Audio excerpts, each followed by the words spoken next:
got a boy here who went to London school and has just had a chat with his head teacher from those days. Sorry, He sat on the front row. I noticed quietly he's got a bit of paper and a pen. Ben Sumpter, who probably knows as much as most about the mines of Cornwall, has been down many of the shafts and knows most shafts, adits, tunnels that exist there. So it's going to be a super evening. Basically, Ben, over to you. Thank you, Colin.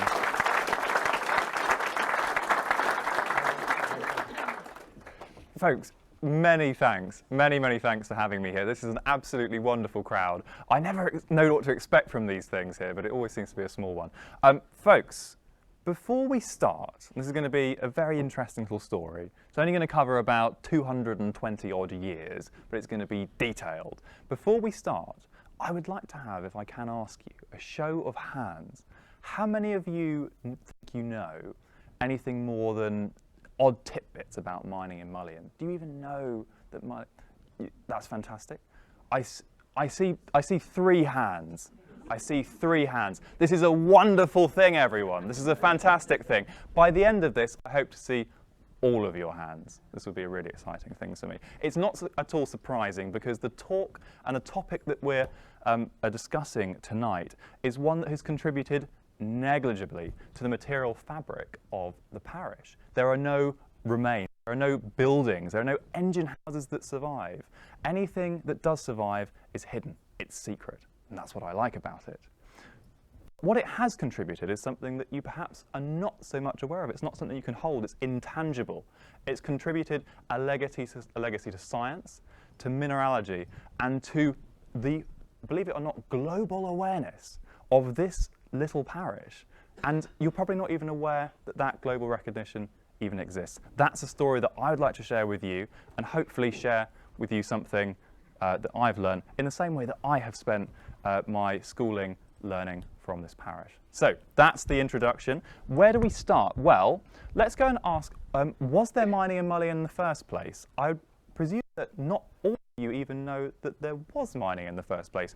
I certainly didn't until I started researching this. We certainly know about all the mines in the rest of Cornwall. That's what the red dots represent. Mining in the rest of Cornwall is very obvious. We can see remains of it.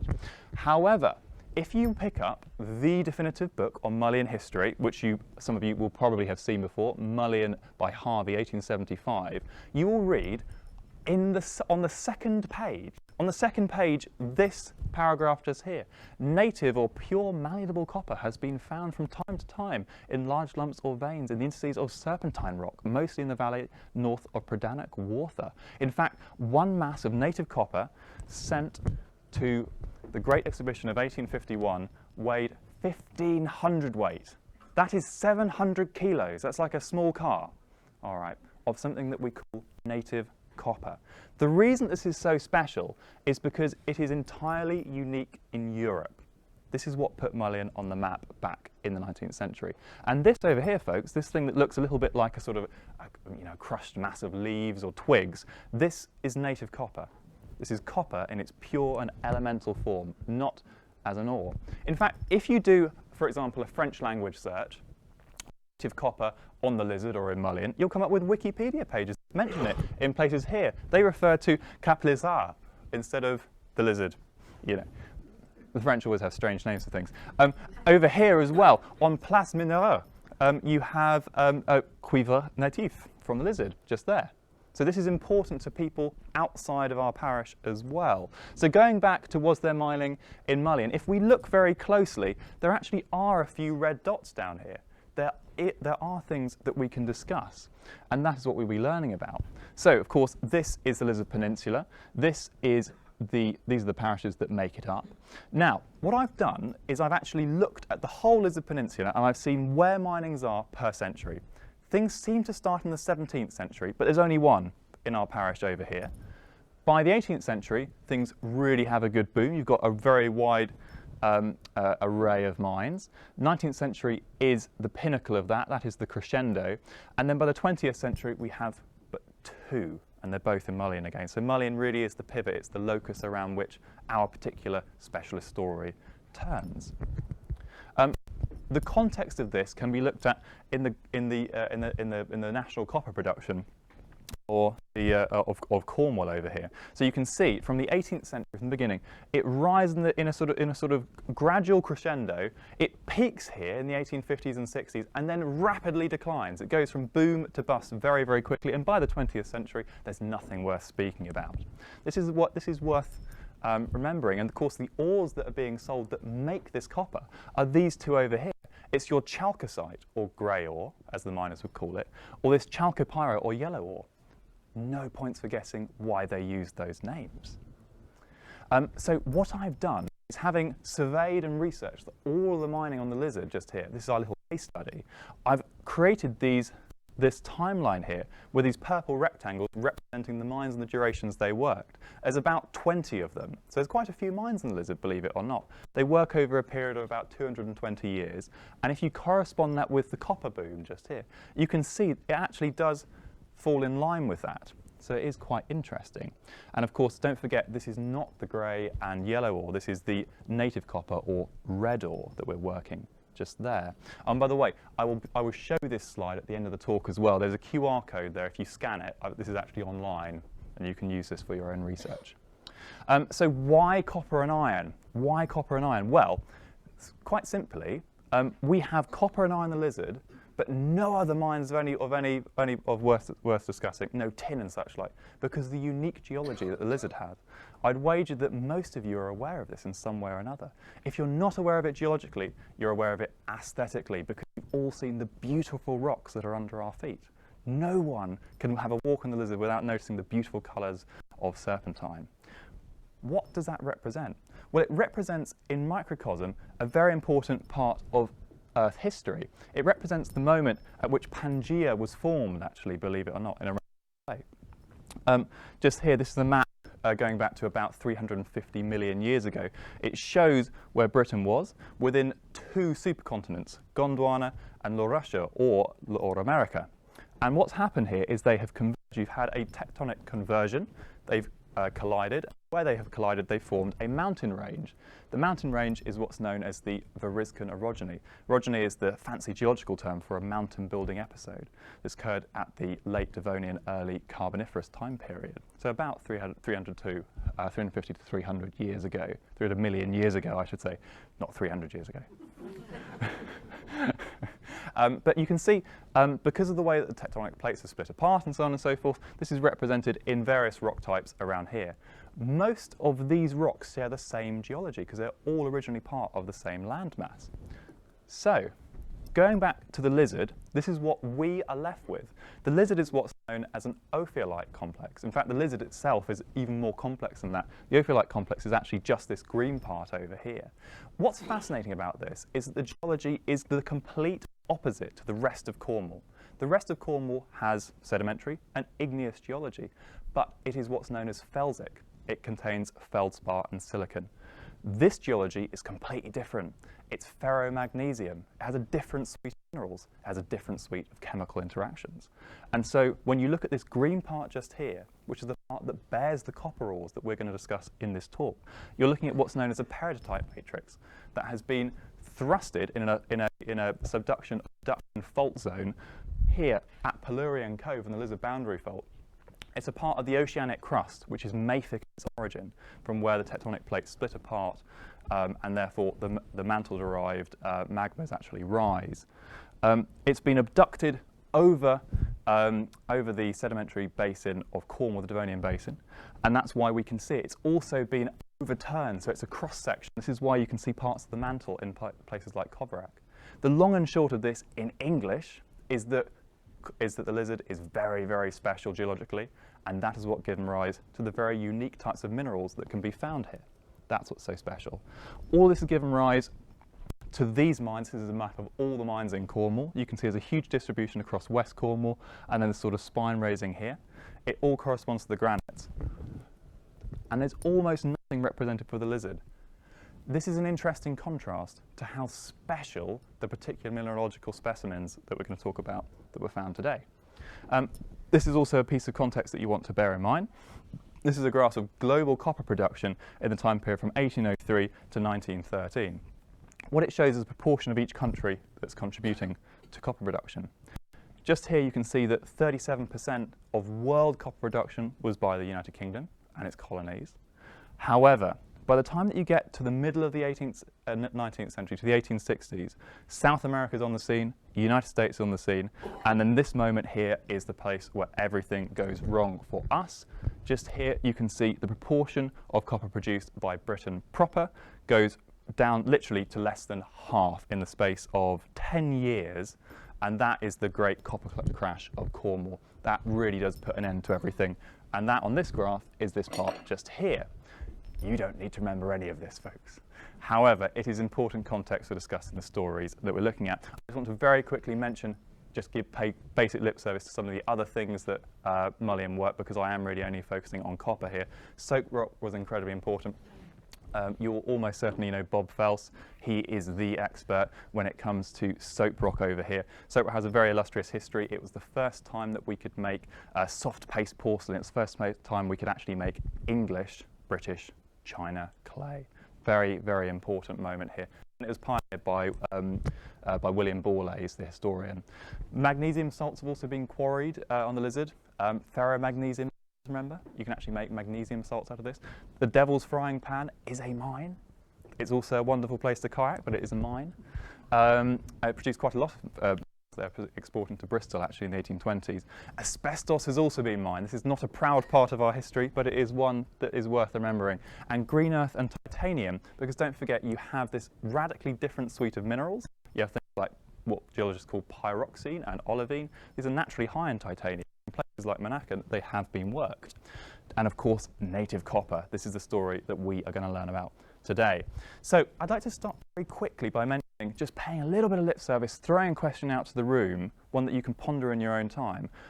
Given all this native copper at such shallow depth as we shall learn, was there a Cornish Chalcolithic in the Bronze Age? These blue dots mark all the sites that we know were Bronze Age sites that were recorded by the Historic Environmental Record. Did they exist?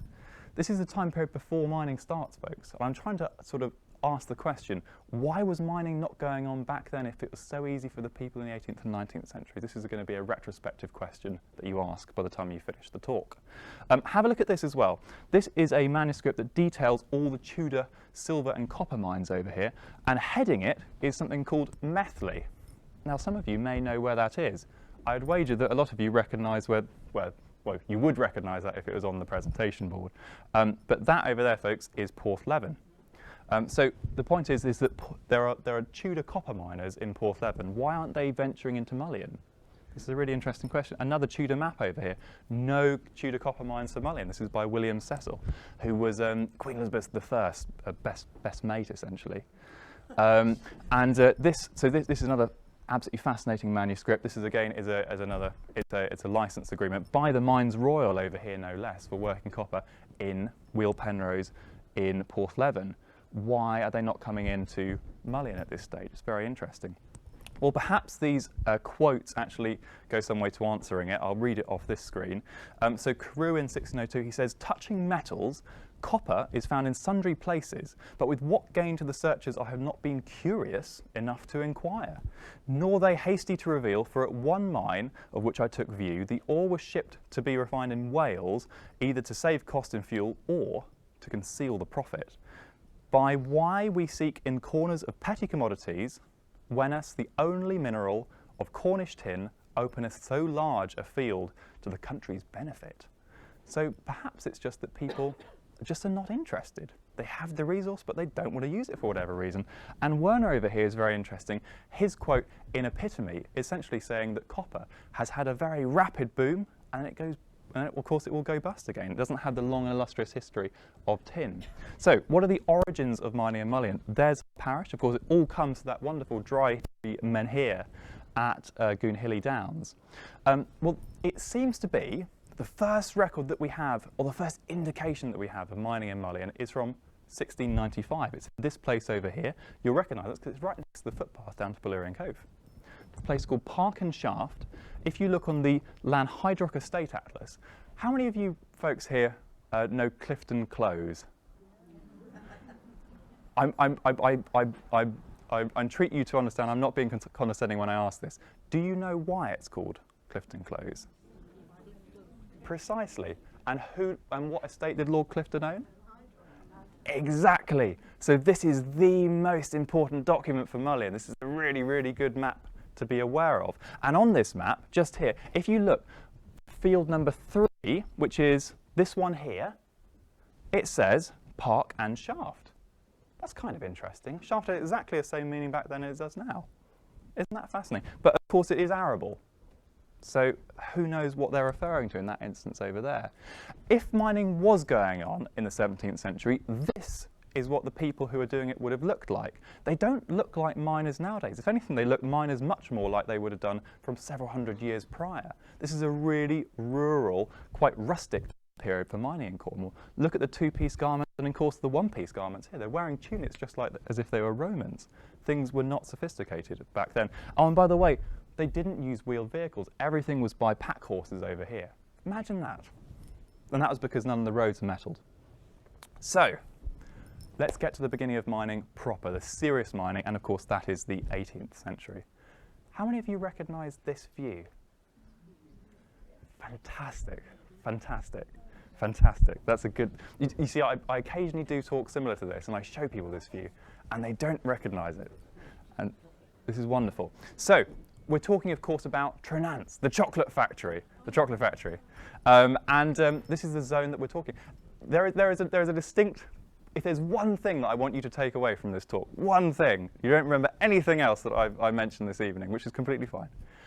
Take one thing away, which is that the Trenance, the chocolate factory, is the locus around which Mullion mining turns. So that's what I want to teach you. If you read Samuel and Drew, A History of Cornwall, written in 1824, you'll read this. About 100 years since, so 1724, as one Peter Hall was riding on Predannock Common in the vicinity of Trenance, his horse kicked up a piece of malleable copper, native copper, in consequence of which the mine was opened and a quantity of native copper discovered near the spot, and a small portion of the ore both very near the surface. Isn't that fascinating? 1724 circa we're talking about just here. And of course, this is the copper that we're talking about. We're not talking about this sort of yellow stuff over here. We're talking about the pure metal. And frankly, I can only imagine it would have looked something a little bit like that.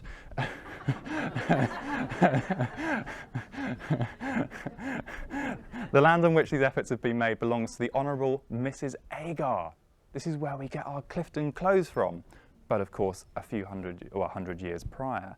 And the mine or place is known by the name of the Ghost, from the luminous exaltations which hover over and play about at night. Tell me that's not very spooky and Halloween, appropriate for Halloween. Of course, what he's referring to are these things called will-o'-the-wisps. I'm never quite sure whether they're real or not, but the idea is that you have bogs or peat bogs that sort of like emit these sort of flammable gases, and then they spontaneously combust and produce these sort of dancing flames. Apparently this was going on in Predannock Downs when you had the bog there. I'd imagine the reason it doesn't happen anymore is because the mine has drained the bog completely. But this was a notable feature because if we go back to our Land Hydroc Atlas again, before we do though, I showed this image and I asked, did you recognise it? I'm now going to ask an even more specific question. Do you know the name of this road? I love you guys. That's fantastic. This is fantastic. This is brilliant. Well, for me, this is wonderful as well because this is living memory. You know, the fact that you know this is a wonderful, wonderful thing. You should be proud of that. But yeah, if you look at this over on Ghost Hill, and the reason I say that is because you have a living connection back to the people in this talk by knowing that. So Ghost Hill, and if you look back at the Land Hydroc Atlas over here. When I say living connection, it's a very deep living connection. Look at this just here. See this field just here? You can see this represented with these straight lines just here. Can you see that? Like a trapezoid thing. And just here, over at Garrow, the Ghost. This is an old name, folks. This is a very, very old name. It has a long historical precedent. So it's mentioned here. It has two adits, one about 7 and about the other 20 fathoms deep. And no ore has been found below the upper level. Well, the adit would have looked something like this. This is actually an adit from Goonhilly Downs that I've explored myself. So that's what it would have looked like. Now, at this particular time period over here, most of the area was completely unenclosed. It didn't have fields. It didn't have any field boundaries. And so you'd be open, Peter Hall would have been riding openly across the thing. It would have been very, very spooky for Mr. Peter Hall with those will-o'-the-wisps.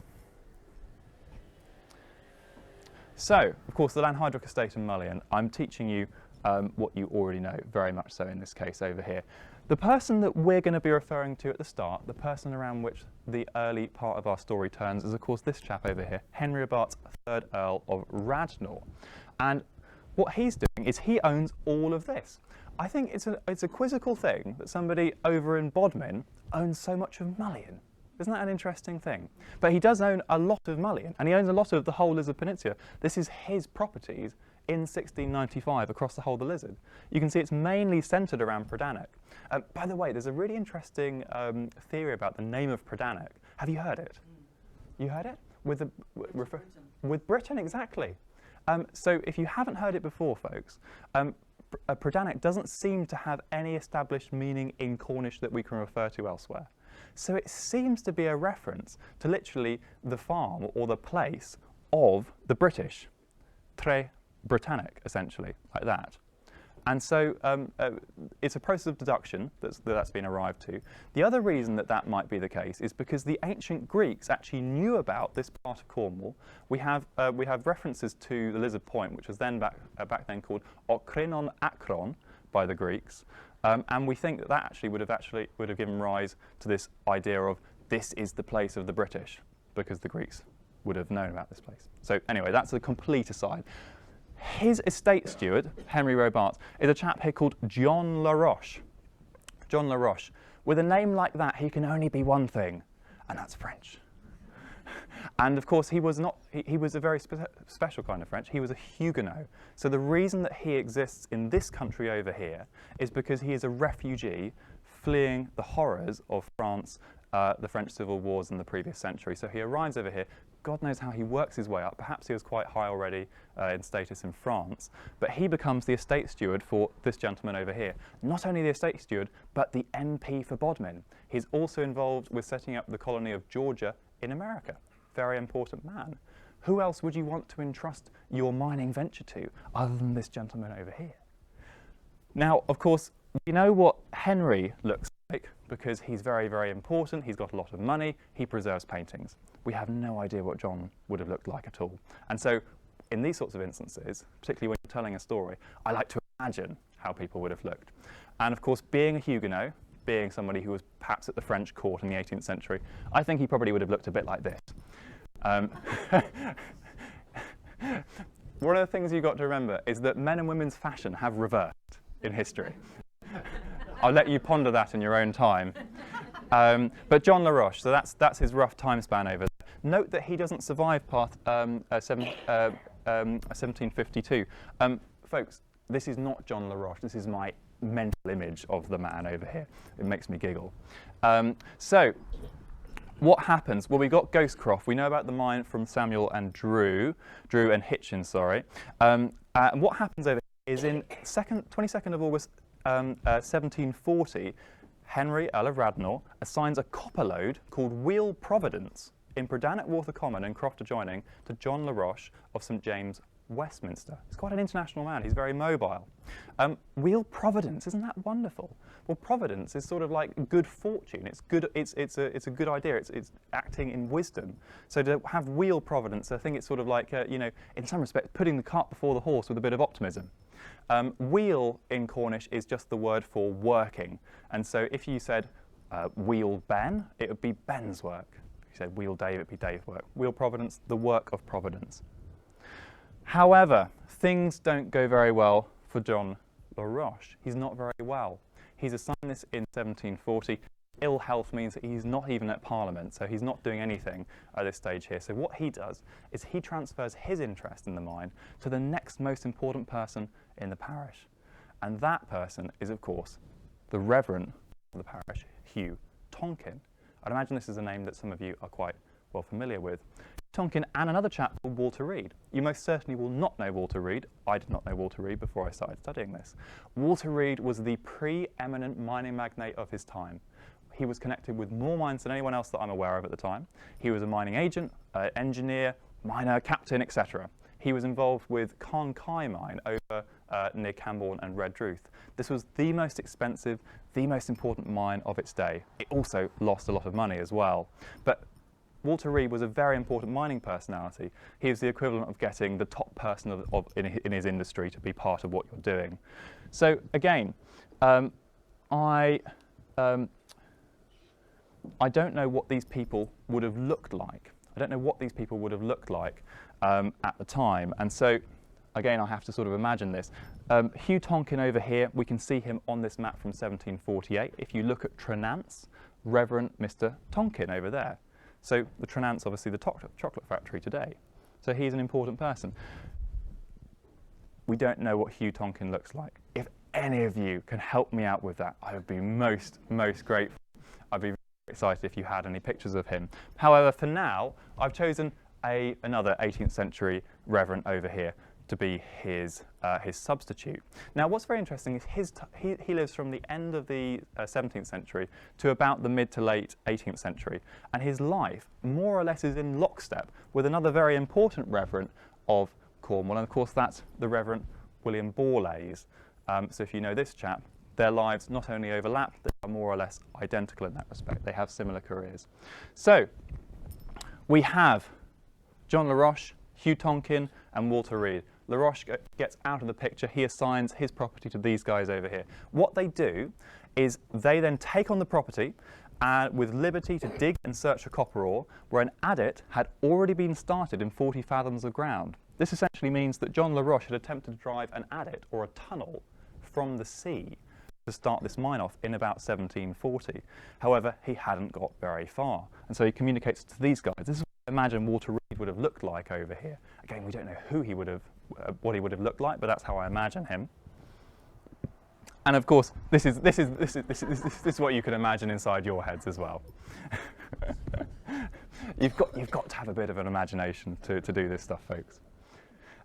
So this is what he's doing. Now, what's very interesting is, of course, you can't have the whole of the pie for long. Someone's going to want their slice. And when something is when you've got such a hot commodity as the newest copper mine on the block, as copper industry is booming, you're going to have someone else as a competitor. And that's where this place, Goonveen Croft, comes in over here. You'll recognise all of this. We have the harbour, we have ourselves up there, we have the chocolate factory, and of course we have the coast path over here. So Goonveen Croft is the next thing that happens.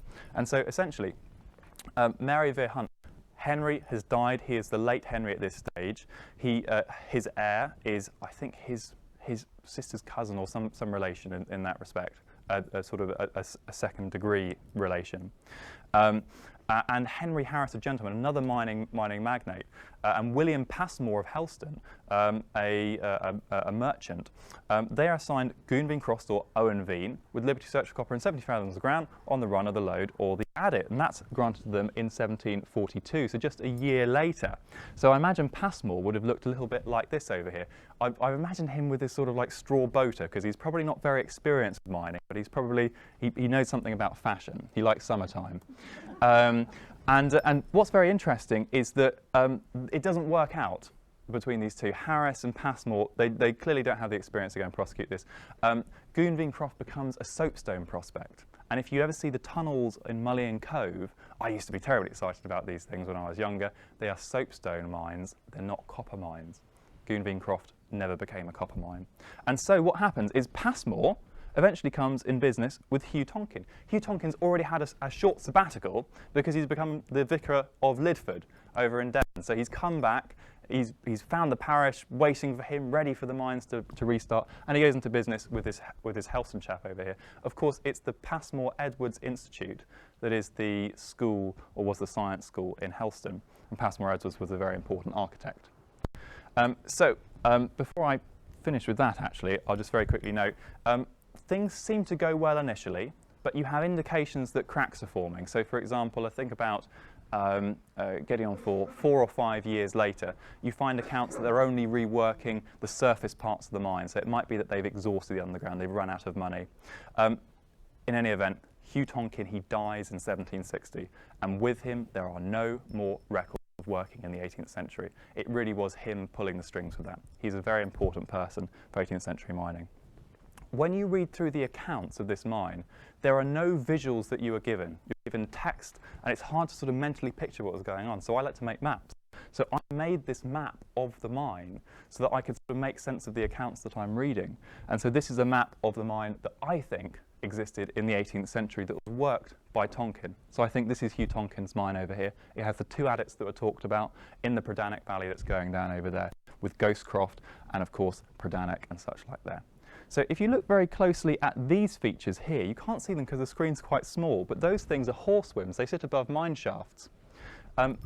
If we read what was written about this particular working in getting on for about a generation later, about 60 years later, they say this mine was discovered about 60 years since and worked profitably. The adventurers found a copper lode or vein at 6 fathoms, expended £3,000 in their money.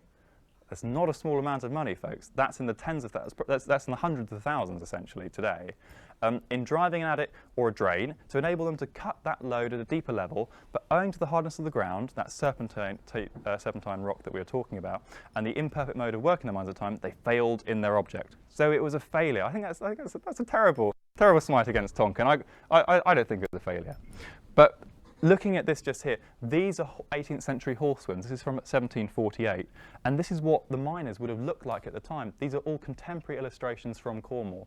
We'll never know what the people here in Mullion looked like. There are no drawings that survive that I'm aware of. Please, please correct me if you have any yourselves. I've never seen them. But if you want to have an image in your head of what it would have looked like, these are the contemporary illustrations that can help you with that. The horsewhim in question just here, it's a form of sort of like winding capstan. So it's a way of winding things from up the mine shafts. You have a drum with a rope that goes around it, and simply the horse turns the drum. It's a bit like you might get at a shipyard, and there's a good diagram of it just there. So we have finally arrived in the 19th century. This is where the boom really occurs. Remember that graph we saw? The boom occurs in the 1850s and 60s. By this time, you had a deep adit over here, which was draining the water out of the mines, but it hadn't been completed. Tonkin had either died or run out of money before he could finish it over here. So, what is written about this? What's very interesting, we mentioned John LaRoche. He is the estate steward of the Lanhydrock estate.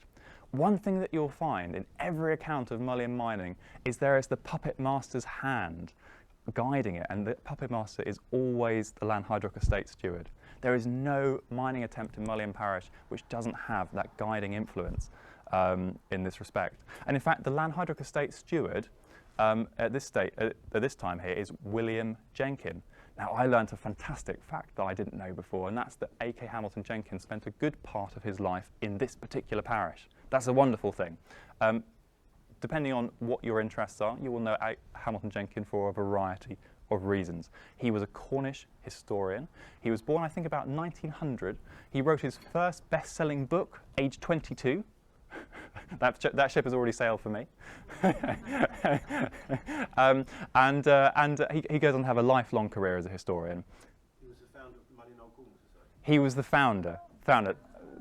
That's an incredibly illustrious thing. You know, all of his other achievements pale into insignificance, frankly.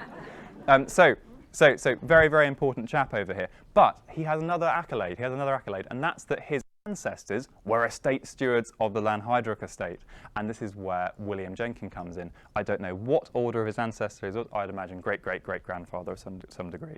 But the letters survive because Hamilton Jenkin himself preserved them. This is one of his letters. In 1802, he says, I have seen the richest copper ore in Predannic Downs and also in the Lizard Point that I ever saw, and what is very uncommon in Cornwall, some large pieces of pure copper were found some 50 years back in some pits near the surface in Predannic Downs.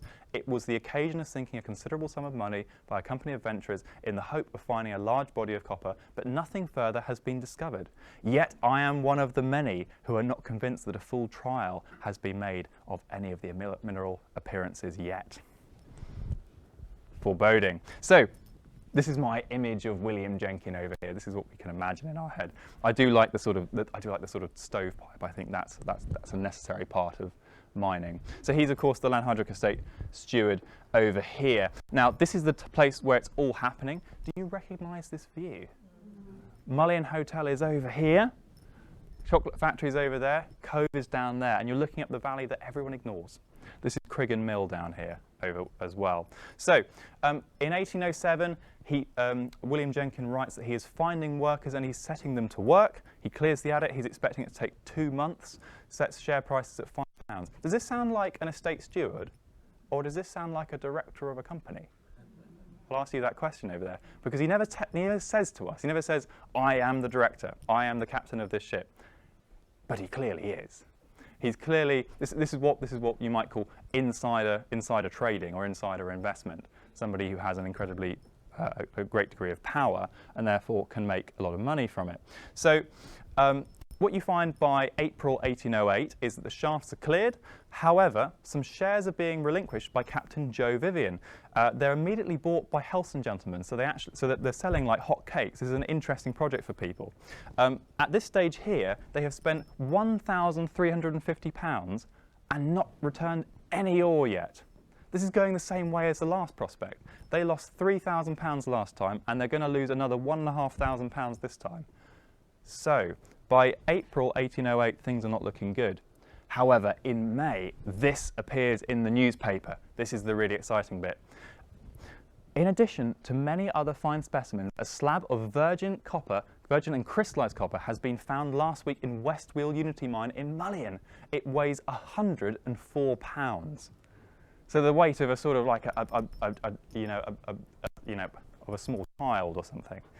This curious and valuable production is said to exceed anything of the kind ever discovered in Cornish mines or any other, or any other. Connoisseurs value it at no less than £200. They bloody well better do, otherwise the mine's not going to make any money. It is now in the possession of a chap in Helston. And of course it's native copper that we're talking about here. So what they do is they've had this success. The mine is on the brink of failure. The shareholders are going to sell, they're going to relinquish, and so they set up a company at this stage here. They've got the media spotlight, and so they set up Wheal Unity. Why is it called Wheal Unity? Not many people, some people think it's to do with the union of England and Scotland or other sort of political unions. I think it's much more simple. Wheal Unity is a very relevant name if you're a collection of shareholders that are all in it together. It's the work, it's the united work, Wheal Unity in that way. And so, again, it's something that's referencing that sort of shareholder bond, the fact that multiple people have put into the pot to get it out. So again, I created this map based on the last, but you can see it's been updated. They have stoped downwards, stope is the word for finding ore and removing it. So they've stoped downwards in green over here, but there's not really that much infrastructure on the mine at all, really. It's not really that much developed. If you want to have an image in your head of this, John Opie's painting over here is the best thing to imagine. The gentleman, Thomas Daniel, and then James Morgan over here, the miner. And of course, what are they holding? It's a big lump of copper ore. This was the gold rush of the copper rush of its time. They also produce an amazing prospectus over here as well. They have to, because otherwise the mine is going to fold. If they don't go and make some money at this stage, it's not going to work out for them. And of course, this is the image you can have in your head over here as well. There's lots and lots of Pollock references. So, the prospectus it quotes, it would be an injustice to its worth. Remember, this is our little parish in Mullion. This is a really, really special thing, I think. It would be an injustice to its worth were we to admit an extraordinary fact which will ever render its character of this mine conspicuous in the annals of Cornwall. If there's one phrase that defines this mine, it's character conspicuous in the annals of Cornwall. In the mines of that county, accidental specimens of virgin copper have been met with weighing 20 or 30 pounds. These, however, have been rare, but the Wheal Unity produced a single mass of copper exceeding 100 pounds in weight. It stamps honour on the mine which produced it. I think that's a wonderful accolade. And what's very good is they then got carried away with themselves. They thought, okay, we're on a high. And then someone who's got this prospectus, clearly someone in London somewhere, they say, it is intended to have a wharf and to open a harbour. That's a bit bold, isn't it, for a mine that's only found a few pieces of copper? But don't forget, at this time, there was no such thing as Mullion Harbour. Mullion Harbour was constructed towards the end of the 19th century, and so perhaps in an alternate universe where this mine actually prospered, maybe the first harbour in Mullion would have actually been this one over here. It seems to be the first proposal on written record to build one. You find this auction notice over here, and what's very interesting about it, this is the next February, so they're really trying to do their best to get some capital out of this. They say that they have got specimens that look a little bit like the resemblance of a king's arms mounted on the back of an elephant. Another strongly exhibiting the map of England, and one the figure of a dolphin. Okay, so I can only imagine it would have looked something like that. Who knows? Who knows?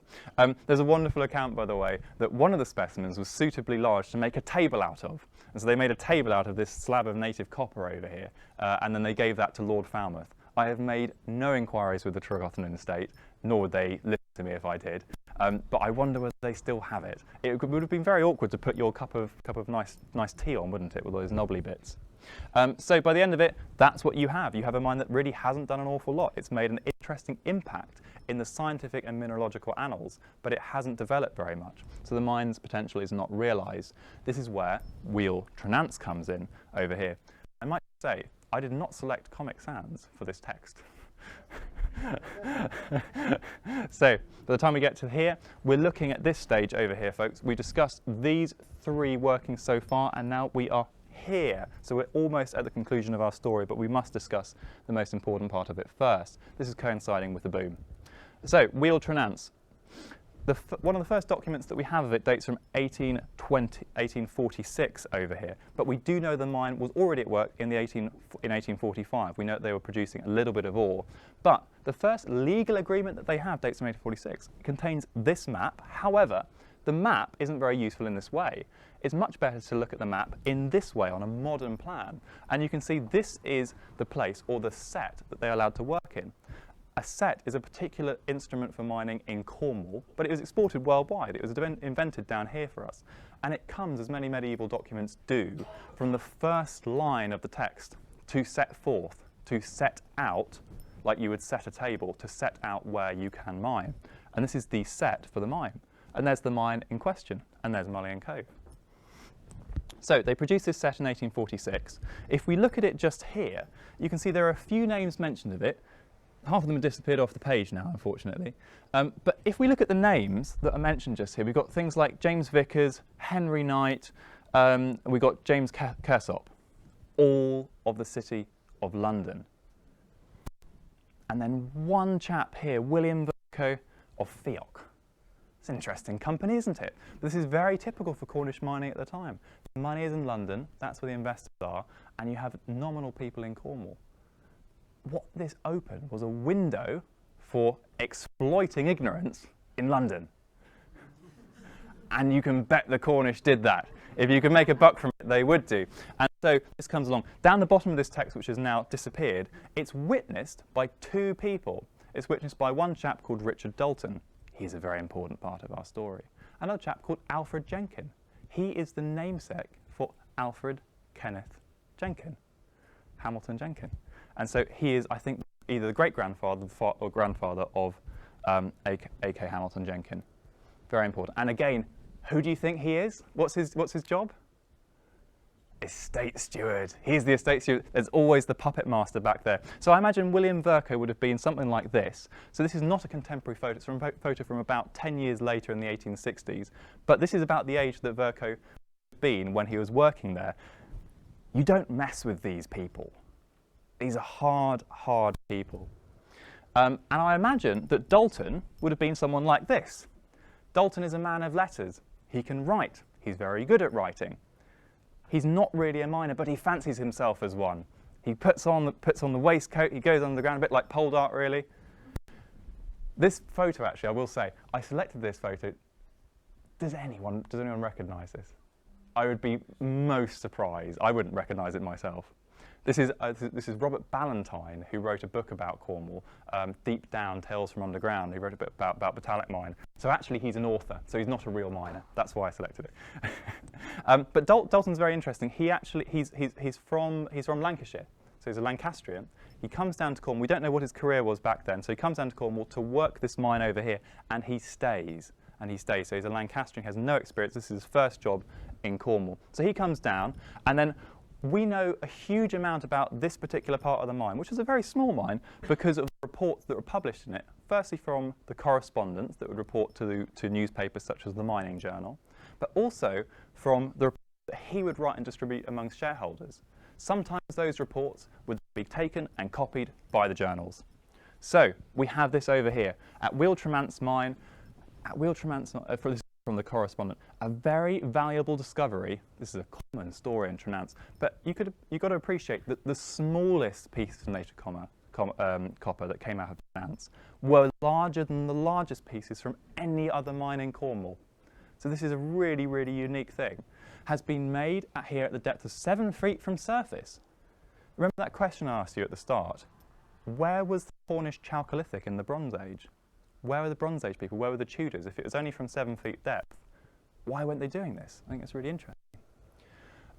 From surface, and by cutting them 2 feet wide, an assay has been made, and the ore is found to be worth a staggering £58 to the tonne. And by the way, the standard price of that would have been about £6 to the tonne, so it's about 10 times the richness of any other copper that's being worked in Cornwall. That's not surprising. It's pure elemental metal. You could put it in a fire, melt it down, turn it into a pipe or something. So you then get reports like this, which says a fine mineralogical specimen that was taken from Wheal Trenance mine. This is free advertising for them. This is wonderful. You know, these guys are sitting pretty, going, what a fantastic thing. But of course, what's happening whilst this is going on is the share price is wildly fluctuating. You're going from share prices of maybe sort of £3 or £4 up to £50. That presents an opportunity for a trader, doesn't it? If you can go and engineer these changes, but predict them as well, then you can make a lot of money on things that actually don't exist. And so that's what this chap over here is doing. I think this chap over here, he fancies himself a bit of a miner. I do think he is sincere about this, by the way, but I think most of all, he's literate in terms of the stock market. He's creating a company to float it as stock, to offer it publicly, and then he's creating these media storms by finding these minerals to go and actually make his own investments a bit richer. This chap over here doesn't like this. This chap is a real miner. He's from Cornwall. He's not from Leicestershire. He doesn't like it at all. And so we will stall that for a minute. But from this point onwards, from June 1847, after these huge discoveries were made, we now see regular reporting by this chap over here, Richard Dalton. This is not Richard Dalton. This is how I imagine him. Just remember that. But we see regular reports. I don't think Dalton is writing to the papers. I think the papers are actually finding the scraps of paper that Dalton is sharing amongst his shareholders. They're getting hold of it somehow and then publishing it. So I think that's what's happening. I don't think there's actually any connection between the two. So you get wonderful reports like this.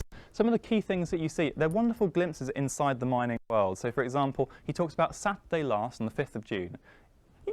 This is such a small and insignificant mine to have so much detailed reporting on. And it's because people are fascinated by it, even in the day. Fascinated, I'm sure, the same way that hopefully you are as well. Last Saturday was our setting day, and as the ore was north and so on and so forth. The setting day is a very interesting concept. We'll go over that in just a minute as well, because I certainly didn't know what that was until recently as well. The underground hands employed are 12 men and 2 boys, which, with the tacklemen, etc., make up 14 men and 3 boys. So that's the workforce. We're looking at about 17 people in total. This is not a big employer. You know, big farms employ much more people than that. So setting day was the time in which the parts of the mine were allocated to the miners. You might not know this. I certainly didn't either. But the miners, they weren't given parts of the mine. They got to choose. But certain parts of the mine were better than others. And the only way you could decide who got what was with an auction. But it wasn't the sort of auction that you expect. It was what's known as a Dutch auction. It was a reverse auction. Instead of asking who's going to pay the most for a given commodity, it's asking, in terms of employment, who's prepared to work for the least. And so you'd have an auction hall like this. You'd have the crier, and they'd say, who's prepared to work for £2 an hour, or something like that. Who's prepared to work this for £2? And then you'd have someone said, prepared to work it for £1.50. Yeah, someone, oh, £1.20 for me, obviously in old money. And so you get this situation where you're bidding amongst your mates on who wants to be the poorest. And it's not a great position. So to read this contemporary description, now all being assembled worthy, I can't read that, it's black on black. So the captain appears, and the secretary, with book in hand and waiting on by a man holding a small box containing a number of mysterious-looking small pebbles. This is an eyewitness autopsy description of a setting day in a mine in 1857. The captain mounts an elevated situation and after some brief remarks proceeds to describe a pitch. A pitch is a place in the mine which is being auctioned for work, in the same way that you might lease a shop front to go and work it inside a town. He describes the pitch, all piece of work to be contracted for, soliciting a price from the miners for its execution. Then, after sundry questions, answers and preliminary bids, up goes one of the mysterious pebbles into the air from the hands of the captain, and any offers must be shouted out before the stone hits the ground. Now, what's wonderful is that each mine had a different tradition. You remember that silver box with the pebbles? Well, that was one particular mine. I think that was one in St Austell.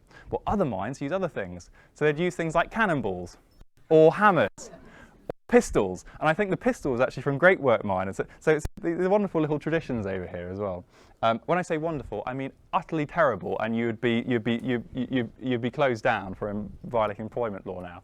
But very interesting. So not all is well with Trenance. Remember Verco.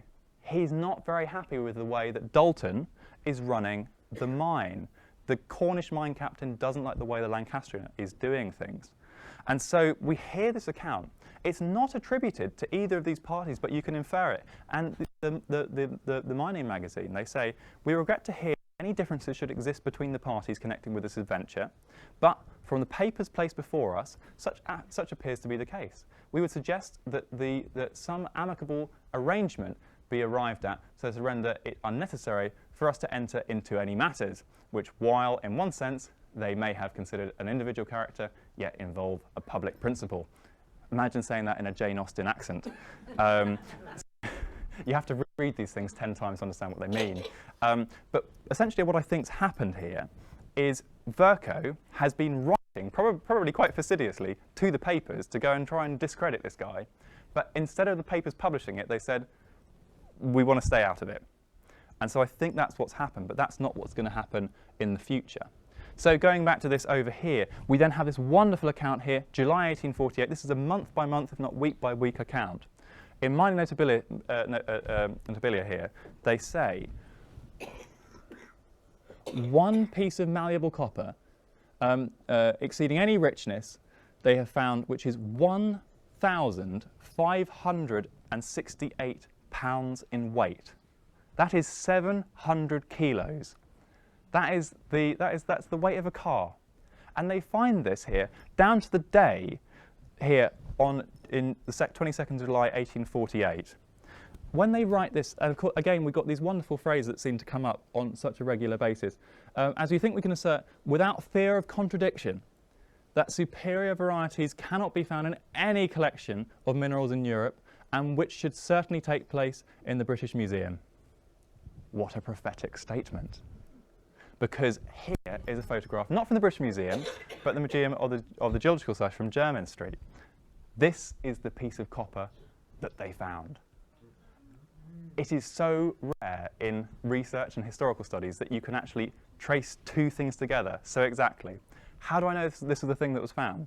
It's because this is exactly 750 kilos.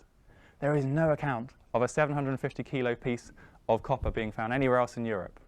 This is the piece that was found on the 22nd of July, 1848, there, a mile away.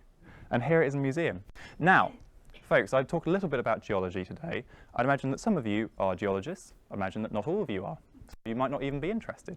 But there is a way that you can know whether you're a natural geologist or not. It's whether or not you've noticed this guy's sandals with a fantastic suit. He's truly got 2024 fashion over here. So let me know if you're natural geologists. So folks, so what you see over here This chap over here, in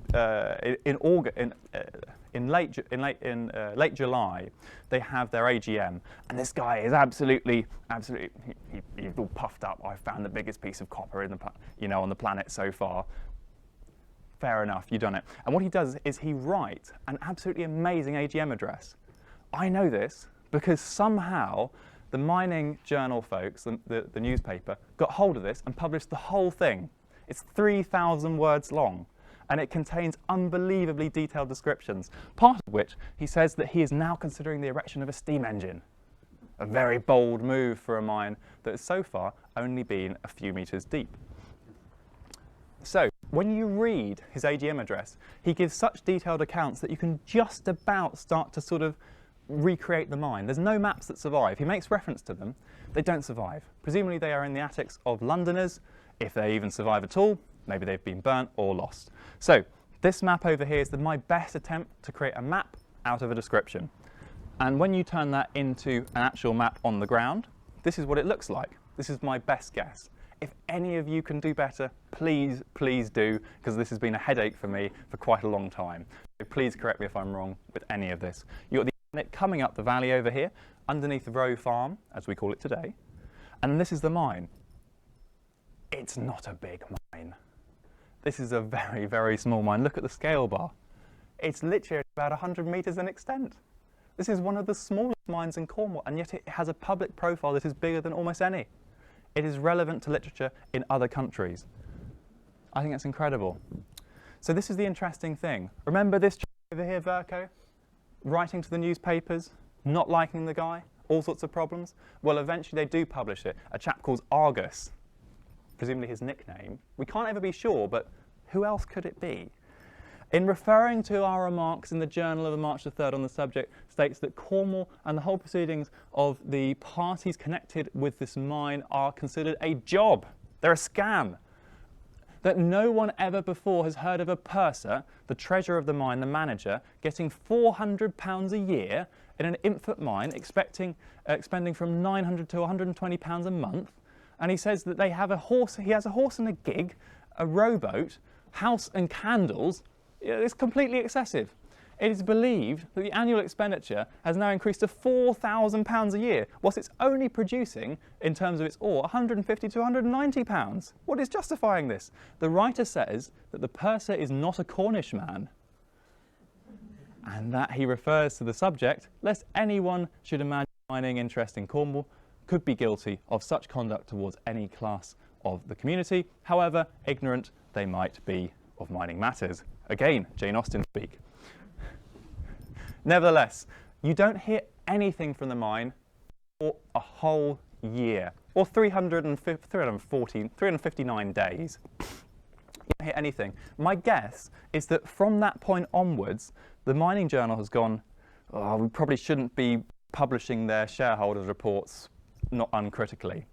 Nevertheless, things have progressed by a certain stage. A year later to publish this, we don't hear anything from him in the time being. What they have done, though, is they have succeeded in buying a steam engine, and they've set it up. In fact, just here, we can see that the first steam engine on the speculation, the whole of the people employed in this venture were liberally provided on Saturday last. They had a party. They had a party at the commencement by the spirited manager, Mr. Richard Dalton over here, with good old English fare, roast beef and pudding, together with as much bread and cheese and beer as each individual could make use of. The spread was at 2 o'clock, very good time in the afternoon, I dare say, in a long room on the mine, and the regulations were carried out by directors, the captain, Mr. William Nichols of Mullion. Dinner being over, the health of the adventurers was proposed and received by a party with the greatest enthusiasm.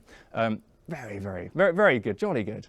The health and the resident, health of the resident director, the directors of London, was also drunk and responded to in the afternoon and spent in very convivial and pleasant manner.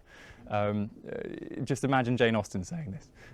The working of the different mines in the parish must prove a great boom to the inhabitants, particularly in this time of agricultural depression. It is the opinion in this locality that most sanguine expectations of the spirited adventures we realise, and that it will lead to the becoming of a great mining district.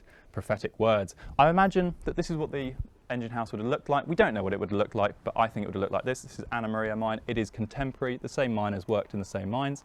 Now, the party was held most likely in the mine's count house. The count house was the manager's office. It is the accounting house. It's where the accounts were kept. It had a variety of functions. You had your books, your accounts in there, and you also, of course, had the setting day. You had the payday. One of the most important parts of the account house was entertaining your shareholders. That's where you'd have these lavish dinners. In fact, just to have a few little quotes over here, mining count houses were more like regular hotels than mere places for transacting mercantile pursuits. The bottle was to be seen on the table throughout the day. The dinner most frequently open to persons who really had no business whatever on the mine, but an excuse to get a blowout with wine, punch, and etc. Well calculated either for a tavern, a shop, or a private dwelling. You know, roll up, roll up. Many mine captains prided themselves like hotel keepers in the reputation of their count houses for open-handed hospitality. Sounds jolly good to me. Probably not the best way to go and make a buck, though. So, of course, this is the place that we are talking about in question, and this is what I think it would have looked like back in the day. Can you spot that? If you were standing there, that is what that view would have looked like. Isn't that awesome? That is a local landmark for Mullion people. Again, just over here, I couldn't stop. You know, there we go, it's got some more. And I couldn't even stop here. I did an aerial view, and I don't know whether you can see that, but there's a little bit just there. So it would have been visible from planes that hadn't been invented yet. If you want to imagine what this actually would have looked like, Wheal Vivian in Constantine is the best example. It is directly contemporary. The same miners worked in the same mines, and the geology is very different, but the ore deposit has the same sort of morphology over here. So it would have been this very flat zone just here, came worked by those horse whims. I think it would have looked identical to this. There's some detail. You can see all the ladder works that go down and parts of the pit work with the winding there. And in this wonderful map just here, you can actually see a little miner drawn working underground. We'll never know what it looked like in this particular mine, but it would have looked really, really similar to this. So we're almost finished with our story at this stage over here. Eventually, the shaft is down to 40 fathoms. They think they're finding the bottom of the Serpentine. However, just a few months later, I think it might have been only just less than a year, the mine is put up for sale. After all of that expenditure, the engine houses, the amazing things that were found, the whole thing is put up for sale. Now, the interesting part about this is, of course, when they sell the mine, you get to look through all the dirty laundry. You get to see all the things that they had that they shouldn't have had. And one great example over here, if you look closely, is they're selling this as well. After the account house furniture, a pleasure boat, 18-foot keel and 3-foot beam with oars, sails, and etc. And so I think that's a jolly good deal. You know, the man had a good life down here, and good on him for it. And of course, they're also selling his leasehold tenancy of Trenance. And this is the house that he wouldn't have lived in. I'm sorry, folks, this has been rebuilt in about the 1860s, and so this is not what Richard Dalton would have lived in, but it's where he would have lived, this man over here that you've never heard of before. Here he is, and what's very interesting is he's from Lancaster, but he stays in Cornwall. That's his gravestone in Sydney. Richard Hildyard Dalton. He marries a Cornish lass, Margaret Blick. He marries her in Westminster. He lives with her in Sydney in Prospeithnic. That's where he's buried after all. They have 3 children. The boys, they stay locally and they're in the mining industry. The girls go back to London when they marry. And he then becomes a professor in other mines. So he's done well for himself. He's got an interesting career. I think he's a very interesting chap. I wish we knew more about him. But this is the mine that he produced. He produced this mine here. This is the depth that it ultimately became. It might have gotten deeper, but we just don't have accounts of it. And there's the engine house that would have once existed. Now, folks, I will finish up very, very soon. We're almost at the end of the talk just here. But I have actually printed off some of these maps that I created. If anyone wants any of these, I'm selling them for £10 each, and you're more than welcome to have one of them. There's only 6 there. So if you want one of those for whatever reason, if I've interested you at this stage here, a piece of Mullion history, you're more than welcome to have one. Wheal Unity today, there's not much left of it. If you walk up into this valley, you'll find this blockhouse. It's being used as a water supply, or at least it was. Now, the only engine house that survives on the Lizard Peninsula is in Goonhilly Downs, on another that you've probably never heard of, called South Wheal Treasure. It was another scam mine designed to make shareholders rich, but not the miners. So there's Wheal Unity over there. This is Wheal Unity in 2024. The engine house is gone. The count house is now Row Farm. All living memory has been lost of it. And of course it's being dammed up as a water supply, so we can't explore it. And then you can see how the mine develops by looking at this GIF here. So you can see it starts off, and then the adits grow, it gets deeper, and then that's what we see there. So that's the whole history of the mine. There's one last mine that we need to talk about, Wheal Fenwick, over at Mullion. By the way, we are there. So this is not far away from us, Wheal Fenwick over at Mullion. This is set up in 1852, so the same time that Trenance closes, Wheal Trenance, this mine is opening up. So actually you have almost 10 years of mining in Mullion. You know, that's a serious part of the local economy. It's interesting, you've got James Burrough Fenwick, that's who the mine's named after, and William Hensley of Marrow's Iron. So there's the mining person, and I think that's the chap over here. We see him elsewhere in other mercantile pursuits, so I think he's not a hard miner. He's probably got soft hands, and he is working in this particular mine. How many of you recognise this view, and particularly this zigzag path? A lot of you will. This exists for one reason and one reason only. It's not a fisherman's path. It's not some other means of access to Sanley Pedlinkey. It is a mining path, and this path here serviced this mine. You would have seen this on the brochure. This is my own little Photoshop of what it would have looked like. Again, this is not a historical image, but this is the closest we can get. This is a contemporary engine house, and that's exactly the situation. By the way, the original Mullion Hotel was actually in the tennis courts, and it was built out of that engine house. They deconstructed it and built it into the hotel. And what I've done again, I love making maps. I made my little map. I can send you them, Tom, don't worry. And so you can see down here, here's the cliff path. There's the adit coming in. It's a small mine. It doesn't make any profit. Hensley wants to run away as soon as he realises it's going to be an absolute scam. And of course, the mine shuts down less than 2 years later.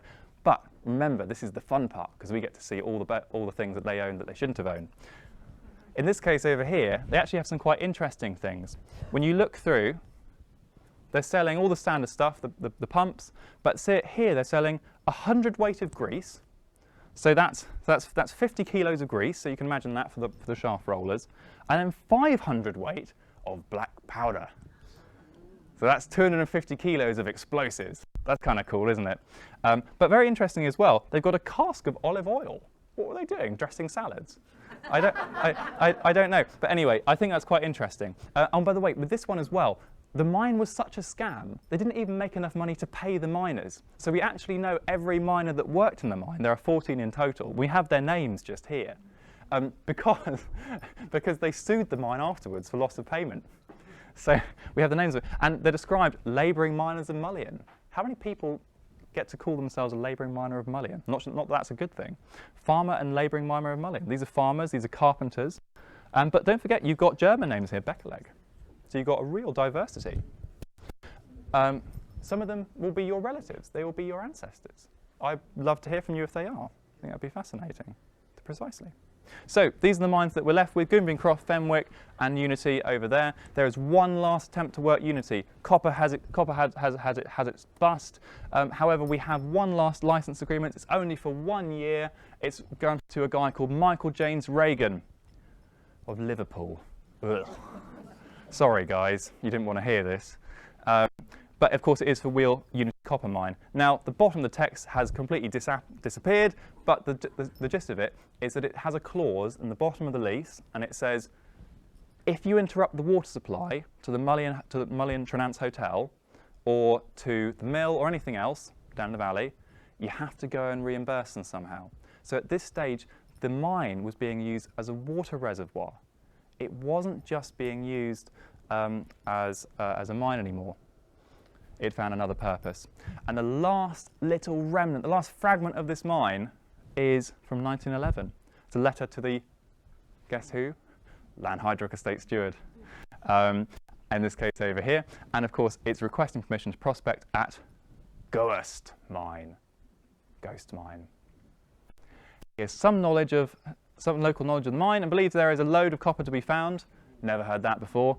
The gentleman says he is the patentee of the Eagle rock drill. Sounds cool. So there's last little attempt of mining, quite a big one actually, but one I don't know much about. Perhaps you can help me with this. Is Mullion United Mines. That's going on at Tregwynnan's farm, not far from Mullion School actually. So if you're in the school, you look over at Tregwynnan's and vice versa. I remember going cross-country running around there. And they produce a licence in 1918, and then it's worked with Somerset Ochre and Oxide Company. It's always Somerset, it's always Liverpool, it's always London. But we have photographs of this from Helston Museum, for example. And these photographs are just, they're quite beautiful in a way, really. It's the largest plant ever constructed. I haven't visited the site yet. Any of your knowledge is going to be very, very well received by me. They've got a mine shaft over here. But for me, it's this image. The image of the miners themselves, the people doing the mining. I don't know their names. If we can ever put names to these people, I would be so interested to do that because their names will be lost. They're wearing wonderful hats, a bit like that. You don't see many people wear those anymore. But what I think is wonderful is this miner's daughter over here, sitting on his knee. It's such a personal, wonderful thing. You know, families really helped each other out back then. There's one other mine as well, Wheal Dollar, that you can talk about. This is a silver scam mine, of course, that Dollar Cove where they had the silver pennies. There were a few mining attempts to try and get down to the seabed. That's a talk for another time though, folks. That's a talk for another time. At this stage here, I am done. Please feel free to ask any questions. I have gone over time by 13 minutes. Actually, only 11 minutes because I started the timer prematurely. We would like to be specific. But folks, yeah, I do other talks as well. Hope you enjoyed that. And I would like to entreat you, please, if you do want one of those for whatever reason have fascinated you, you're more than welcome to approach me afterwards. Thank you.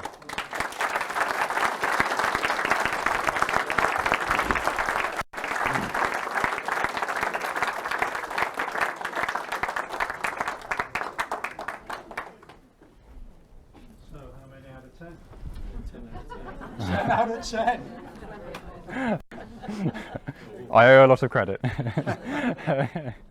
That's fascinating. Yeah, the mention of A.K. Hamilton Jenkin. Yeah, 1951, this society was founded. And I mentioned it to you prior to the talk, that in fact, for a period in his life, he was a Mullion lad. The first meeting was actually held up at the road at the church house. Church house still on the end of the building, which a lot of village activities used to be held there.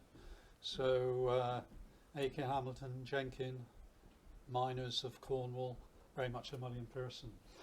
Equally, and you may, I'm sure you do know this, Ben, a piece of native gold was found in the parish of Mullion in 1790 by the Kempthornes at Pulorman Farm. Who knew that? You? You did know it, Alice? Yeah. Did you? No. So I knew it thanks to these lovely two ladies here as well. So I must credit them. Yeah. And equally, the green earth down at Trembell, just below the school. Yes. That was eventually all sold off after the Second World War, wasn't it? Do you know? I for some reason I somehow managed to describe Mullion United Mines without describing what it worked. You're absolutely right. Does anyone know what green earth is, apart from earth that's green? I didn't know either. It was used to make distemper paint, or this green paint, and so they're using this decomposed serpentine, because you know how serpentine is often that beautiful green colour. They're using the serpentine to make a type of paint or pigment. That's what Mullion United Mines was working. So it wasn't actually a copper mine in that respect. It was actually sort of like a dye or pigment mine. You almost certainly know this as well, because you know everything about mining in Mullion. But one or two of you remember the Bax, Mr. Bax, who, yeah, when he found a piece of native copper shaped like Britain in a hedge. I heard that story as well, yeah. In 1952. I heard that. So that was one of the ones that Hamilton Jenkin records, and he came to the conclusion that remember that piece that was shaped like a dolphin and like the king's arms on an elephant or something, and then the shape of the map of England. I think his conclusion was that it was the same piece. Right. Now, the question that I would raise, first of all, you know, how many pieces of copper are there shaped like that? Perhaps it's open to interpretation, but also considering how valuable they are, why was it left?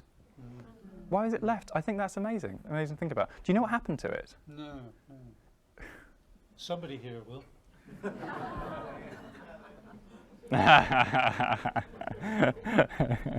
Finders keepers. I know it's a long talk, but wow, what a talk, wasn't it? Have any of you got any question you'd like to ask before we conclude this? Or any other information? Why is the massively big piece not just sold off? Massive big piece. It's in the museum. Why was it not? Why is it not sold off? I presume it was sold off at one stage. I mean, it might have been the case because don't forget, museums had acquisition funds, and so museums. It was sold off. And to pay for it came out of the attic, Yes. and part of it was sold off to pay workers and things, and the other went to the Natural History Museum. Yes. And it was there until quite recently, and now I don't see it on the show there. Yes. That's very interesting. Thank you. You have a photograph of our president and his wife standing beside him. Yeah. Wow. In the Heritage Centre. Yeah. Oscar here, the president. Really? Yeah, photograph standing by it. I'd never seen it in person. The big piece of copper. You've got a photograph. It's in the phone box, is it? I'd be most interested to see that. Sitting on a chair and singing.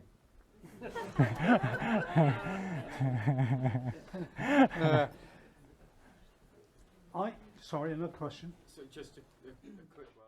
I'm not sure if it really makes much sense, but what's the relationship between copper and serpentine? A really interesting question. I didn't quite go into enough detail with that, actually. So it's not so much a relationship between copper and serpentine. You get copper elsewhere in Cornwall. It's the relationship between the native copper, which is really rare in the rest of Cornwall, but really common in the Lizard. That's the special thing. Remember how I introduced the geology as these two different sort of geological sort of polarities in this way. You have the mafic geology. That's a geologist term. It's synonymous with basic. And then you have felsic rocks. And so the idea is that you have you ever heard about the fact that we often say in Cornwall we have acidic soils, hard to grow things.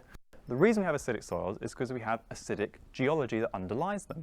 When you have felsic rocks like granite or like slates and those sorts of things, it gives rise to acidic soils. But actually it's slightly different in the Lizard. In the Lizard you have mafic or basic rocks. Basic is of course the opposite of an acid. So you have the base, and that's because they have ferromagnesium minerals. And the ferromagnesium minerals means that you have a reducing atmosphere where the copper isn't going to form compounds with sulfides. So those chalcocite and chalcopyrite ores, which are predominant in the, I'm going to use geological language here, supergene-enriched copper ores that you get in the rest of Cornwall, over in the Lizard, they are in their native state because they're in a reducing atmosphere. And so it's the chemistry, it's the chemical context of the rocks that gives rise to that. They occur not in lodes, which are hydrothermally enriched, but they actually occur in fault breccias or breccias. And so, for example, if you go down to Pellurian, you will see the Lizard boundary fault with a massive, great big breccia there. It will look like someone sort of like created a crack and then filled it with little pebbles and then stuffed it all in with Play-Doh and it's set. Technical geological language there, but basically in between those rocks you're going to find that stuff. I never introduced this, but I actually have some inferior samples, nothing quite like the people were describing over here. I'd love to have one, but I have some very small samples that I've collected. So this is actually a fault breccia from Coverack, so you can see that, and in between you've got calcite, and in between the calcite you've got very small pieces of native copper. This one over here actually has a very nice piece of native copper in it that's actually a little bit green. So if you want to, you can actually see the sort of rock that they would have been working. And this one over here has some nice green malachite on it as well. So, you know, the closest that I have access to what these people would have been working. Have a look at the table afterwards. It's just there. I've got a question. So my house is in the old quarry, halfway up Meaver Road, just beyond the school. Yep. So I've done a tried, like, not like you, Derek, you've got to, but I tried to do a bit of research on what went on there beforehand. I got beyond John Mitchell's yard, but I did, what I was looking for, I did find about the Tremble Lane Yeah. mine. I wondered if there's any association between the two. So when I look at our quarry wall, it's full of green seams, it's full of red seams, I'd always assumed it was purely just serpentine, but what you've said tonight has made me wonder actually were there any association between the two. They may well be copper there. I'm going to be honest with you. I know so little about that mine, and there should be so many records out there. If I were to put money on it, I'd say they probably exist in the attics of probably some of the people that are sitting here. You might not even know it. You know, I mean, seriously. You know, I work over in St Just, and all the time people are coming to me and saying, "Oh, Ben, I was going through my attic. You know, spring clean, January, etc. It's like a late Christmas present. And guess what I found? I found all this." And it's like, you know, please donate this to an archive. If there's one place, folks, a lot of you will already visit, no doubt. But if you haven't visited yet, Crescent Kerno and the Royal Institution of Cornwall are the best places to be if you want to do research. Books are fantastic, but manuscripts are better. They are personal connection to the people in these stories. If the manuscripts don't exist, by all means read the books. However, if you get a chance to actually get your hands on the actual documents these people produce, there is something magical about that. Get yourself into Crescent Kerno if you ever have the opportunity, and just like me, you'll probably never leave again. So perhaps save yourself the hassle. Carol. Can I suggest that if you have further questions, which I know some of you will have, that you link up Yes, yeah. after we conclude this meeting? Yeah, that okay? that works for me. And Katrina, what a great plug that was, wasn't it? Yeah. Crescent Kerno. But very quickly, I think Carol has a... I just wanted to say that if anybody wants to see a piece of native copper from Wheal Unity, it's in the Campbell School of Mines. Did you have one? I didn't know you had one. And it's free to access at all times. It's in the Campbell School of Mines Geological Museum. Do you know how much it weighs? I don't, but it's about 2.5 feet, well, about a metre in width as a photograph. Carol, if we could weigh that, because basically they're almost day-by-day reporting on these things, and I've got sort of like a record of maybe sort of like a couple dozen of these things they produced, and it might tally up with one of the ones in the historical record. Yes. Anyway. Can I ask one small question? Sure. Can you follow it up at the end? Would that be all right? Yeah, sure. I'm not very good at internet stuff. That's all. I can't really get online, so I need to ask a person. Ask me afterwards. Just mention afterwards.